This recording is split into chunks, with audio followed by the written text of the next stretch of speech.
Aku kalau datang food court Giant Senawang, memang wajib aku singgah kedai ni. Korang boleh follow TikTok dia, Arab Malaysia. Dalam ni menu dia memang banyak weh. Memang rambang mata. Aku pun tak tahu nak pilih yang mana satu. Memang sedap-sedap dia semuanya ni. Minuman dia pun mewah-mewah lah nampak ni. Siap harga ada semua lagi. Korang pilih je korang nak yang mana.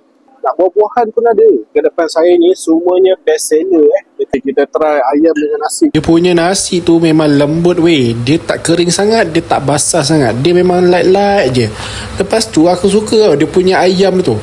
Dia punya ayam dia tu dia tak rasa rempah sangat, tapi dia rasa sedap lah. Kan? Lepas tu lembut dan juicy. Itu yang aku suka sangat. Lepas tu dia bagi sekali dengan sup dia. Sup dia memang tip top bye. Korang kena cuba dia punya sup tu. Jangan lupa untuk hirup sampai ke titisan terakhir. Dia memang tak kedekut. Portion nasi memang banyak. Aku pun tak habis. Yang owner, bos. Assalamualaikum. Waalaikumsalam. Boleh share sikit, yang ni makanan apa? Yang ni kapsalam. Yang ni lam kebab. Yang ni ayam mandi, chicken mandi. So korang jangan lupa datang sini. Dan korang boleh share video ni dekat dia. Mana tahu nanti dia bagi diskaun.